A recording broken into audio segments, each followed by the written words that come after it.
Devoted. They devoted themselves to eating together, to fellowship, to prayer, to the apostles' teaching.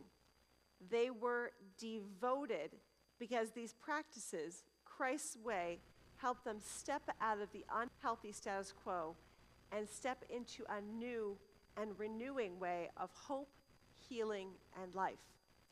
These spiritual practices help them connect more deeply with God, with themselves, and with others. And just as Peter's word had invited them into this new life, their devotion to these spiritual practices invited others into this new life of peace, healing, community, and hope.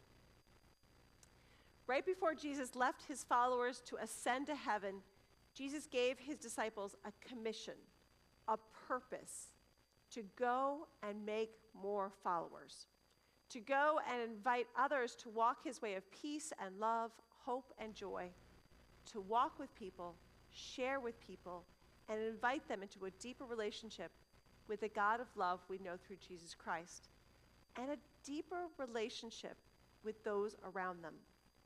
One that went beyond the superficial, hello, how are yous, to share your hurts and pain with me, I'm listening. Go and make disciples, not members, not worker bees, not clones, disciples. Go and invite your children and your children's children and those strangers across the street and those strangers across town and the strangers across the world to know Christ's love and to be Christ's love.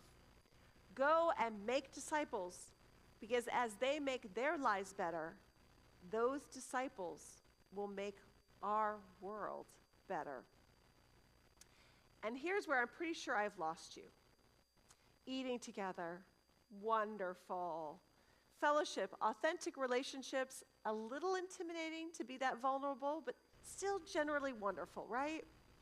Prayer, challenging at times, possible for all of us. The apostles' teachings, hearing God through God's messengers.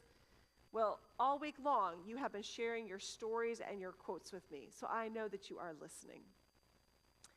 However, go and make disciples. That's a stretch. For many, it's a step way too far. And yet, we cannot ignore Jesus' words, Jesus' final words to his community. The good news was not just for them. The good news is to be shared. The good news is to be shared so that people's lives can be transformed, so that people's lives will be changed for the better by community, by connection, by healing, by hope, by love, by unconditional love. So many people the whole world over want to get out of this sick and stupid culture that is constantly pushing us to do more and telling us that we are not enough. So many people the whole world over are searching for hope, for healing, for new life. Without even knowing it, they're searching for Jesus and the hope and healing that comes from following him and being a part of his community. And it's right here. We are right here. They don't know it though. They're looking for more. They're looking for healing. They're looking for openness and acceptance. They're looking to grow spiritually. And it's right here. And they don't know it.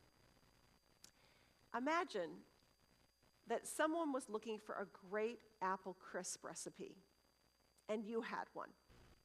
One you recently discovered, one that had been handed down to you by generations of faithful bakers before you. Imagine someone was looking for a great apple crisp recipe. Would you stay silent, or would you share it with them? When I host new member dessert at my house, I always ask this question. Tell me about a time when God was real in your life. Tell me about a time when God was real in your life. Powerful stories. Each and every time, powerful stories. stories that inspire my faith and help me become more aware of God's presence in my life and the world. Powerful stories that have the power to transform. Would I have ever heard them, though, if I had not asked? The Acts 2 church was not going out and asking people about their relationship with God like they were taking a survey, nor were they passing out Way to a Better Life Through Jesus cards like we passed out stickers at the Mum Parade last week. But neither were they hiding away, keeping this new life a secret. They openly devoted themselves to eating together, to fellowship, to prayer, to the apostles' teaching. They allowed the light and love they had found in Jesus to shine forth from them. And then they paid attention.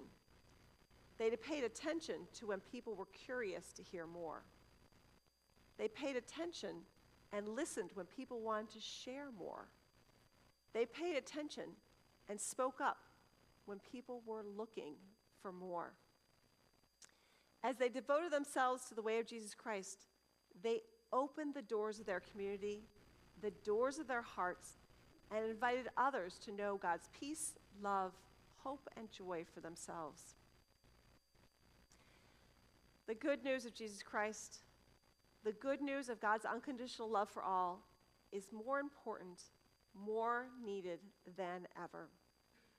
We are here because we need hope, because we need healing, because we need authentic community as we try to rise above. Others need that too. Our world needs more hope, more peace, more joy, more kindness. As we seek to be the church God calls us to be, the community Jesus intends us to be, we take these lessons from the Acts 2 church. We devote ourselves to eating together, to fellowship, to prayer, to the teaching of God's messengers in all the forms it comes to us.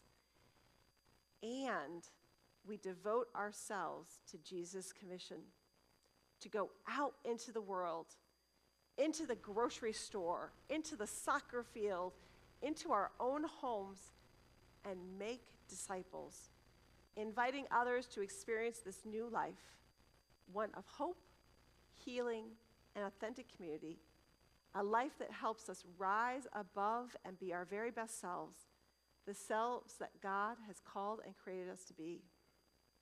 Because our world needs this. People need this. They're looking for more than a good apple crisp recipe, more than a superficial pass right by you and barely see you relationship, more than a they're there, it'll be okay, which doesn't address, let alone heal the hurt. People are looking for connection. They are seeking hope. They want partners to help them heal and to help them heal the world.